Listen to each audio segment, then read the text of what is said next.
জামাই ষষ্ঠী বাঙালির ১২ মাসের ১৩ পার্বণের মধ্যে একটি ঐতিহ্যবাহী সাংস্কৃতিক লৌকিক আচার।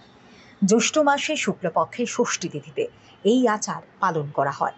এই দিনে বিবাহিত মেয়ে ও জামাইকে নিমন্ত্রণ করে আপ্যায়ন করা হয়। আগামীকাল জামাই ষষ্ঠী। এখন প্রতিটি বাড়িতে মা বোনেদের ব্যস্ততা অনেকটাই বেশি।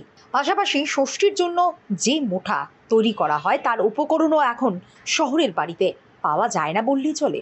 ফলে ভরসা বাজার। শহরের প্রতিটি বাজারেই ষষ্ঠীর বাজার নিয়ে বসেছে বিক্রেতারা। মোঠা বিক্রি হচ্ছে বড়গুলি ৫০ টাকা ও ছোটগুলি ৪০ টাকা দরে। চাহিদাও রয়েছে ভালো বলে জানান বিক্রেতারা। পাশাপাশি রেডিমেড জিনিস বাজারে পেয়ে ক্রেতারাও খুশি। ফুল, বেলপাতা, সুতা, মোটা এগুলো নিয়ে আসে বসে আমরা ভালো ব্যবসা। কিরকম রেট রয়েছে? মোটা ৫০ টাকা, ৪০ টাকা, বানা বানা ১০ টাকা।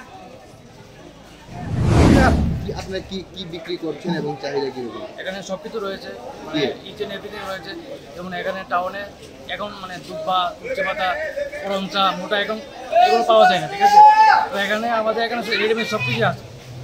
আপনি যা নেবেন, যেমন এই মোটাটা আপনি ৬০ টাকা করে, এখানে সব কিছু ডাবল ডাবল করে আছে, কিন্তু এরও ভ্যারাইটি আছে।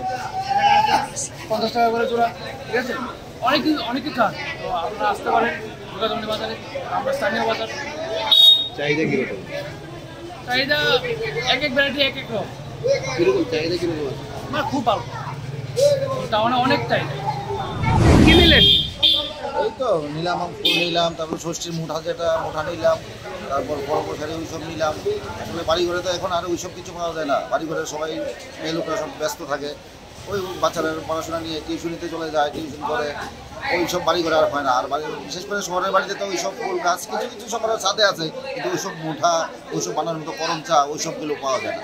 যার জন্য বাজারেই আছে, এগুলো বাজার থেকে কিনতে হয় আমাদের। তাই বাজার করতে আসলাম, ওইগুলো নিলাম।